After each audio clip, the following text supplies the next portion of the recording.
अस्सलाम अलैकुम दोस्तों। आज मैं आपके लिए एक छोटी सी लेकिन दिल को छू लेने वाली कहानी लेकर आया हूँ। ये कहानी है राजस्थान के एक छोटे से कस्बे में रहने वाला एक जमींदार का अकलौता बेटा। लेकिन किस्मत का खेल बहुत अजीब होता है। एक रात बड़े कारोबार में धोखा हो गया। पार्टनर्स ने मिलकर उसे फंसा लिया। बैंक ने सारा माल बेच लिया। घर पर ताला लग गया और वो दोस्त जो शादी में जान दे दूंगा कहते थे, वो सब एक एक करके गायब हो गए। बीवी जो मोहब्बत का नाटक करती थी, मैके चली गई और बोली, मैं ऐसे देवालिये के साथ नहीं रह सकती। माँ बाप पहले ही दुनिया से जा चुके थे। रात के अंधेरे में वीर अकेला खड़ा था, जेब में सिर्फ कुछ 100 रुपए, आंखों में आंसू और दिल में आग। तभी स्टेबल से हल्की सी हुनहानाहट आई। शेरो, उसका बचपन का घोड़ा, काला, चमकदार, तेज और बेहद वफादार।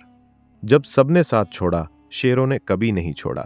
वीर ने उसे छुआ तो शेरों ने अपना सर उसके सीने पर रख दिया, जैसे कह रहा हो, चलो अब हम दोनों ही काफी हैं।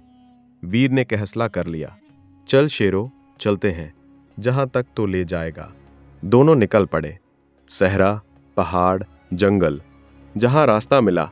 दिन में भूख, रात में ठंड। कभी कोई गांव वाला रहम करके रोटी दे देता, कभी दोनों भूखे सो जाते। मगर शेरों कभी शिकायत नहीं करता।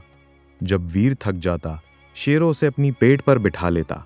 जब कोई जंगली जानवर आता, शेरों आगे खड़ा हो जाता। एक दिन दोनों एक घने जंगल के किनारे पहुंचे। वीर थका हुआ था। उसने शेरों को पानी पिलाया, खुद थोड़ी सी खुश्क रोटी खाई, सो गया। सुबह वीर उठा तो देखा जमीन में एक पुराना लोहे का संदूक था। जब वीर ने इसे खोला तो इसकी आंखें फट गईं। सोने के सिक्के, हीरे जवाहरात और एक पुराना पर्चा। पर्चे पर लिखा था, ये खजाना मेरे वफादार घोड़े वाले विरसे को मिलेगा, जो कभी भी अपने घोड़े को ना छोड़े। राजा रंजीत सिंह 1789 वीर समझ गया, ये वही खजाना था जिसकी कहानियां इसके दादा सुनाया करते थे, मगर किसी को कभी नहीं मिला था। इस रात वीर ने शेरों को गले लगाया और रौजा, तूने मुझे सिर्फ साथ नहीं दिया, तूने मेरी किस्मत बदल दी। वीर ने खजाने का कुछ हिस्सा उन गांव वालों में बांट दिया जिन्होंने कभी इसकी मदद की थी। बाकी से इसने अपनी पुरानी हवेली वापस खरीद ली। मगर सबसे खास बात, इसने शेरों के नाम से एक बड़ा घोड़ा बचाव और तरबियत मरकज बनाया, जहां हर वो घोड़ा आता जिसे मालिक छोड़ चुके होते।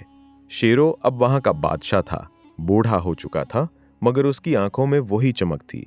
1 साल बाद वीर की जिंदगी फिर सुनर गई। नया कारोबार शुरू किया।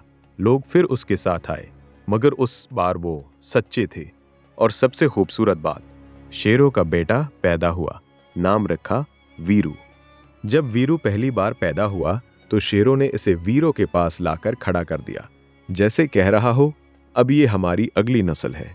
वीर ने दोनों घोड़ों को गले लगाया और आसमान की तरफ देखकर कहा, जब सबने साथ छोड़ दिया तब सिर्फ तो था शीरो, आज तो ने मुझे सिखा दिया कि असली साथ कभी टूटता नहीं, वो सिर्फ सही वक्त का इंतजार करता है। आखिर में कहानी का सबक सिर्फ ये नहीं कि घोड़ा वफादार होता है, ये है कि जब इंसान आपको छोड़ देते हैं, तब भी कुदरत आपके लिए कोई ना कोई साथी भेज देती है। बस आपको उसे पहचानना होता है। और कभी कभी वो साथी 4 टांगों वाला, बगैर बोले प्यार करने वाला एक घोड़ा होता है। कैसी लगी कहानी?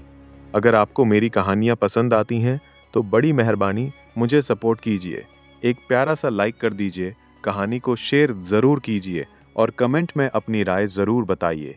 अगर कहानी में कहीं कोई गलती नज़र आए तो मुझे बता दीजिए, मैं उसे सुधार लूँगा। आपकी सलाह मुझे बेहतर लिखने में मदद करेगी।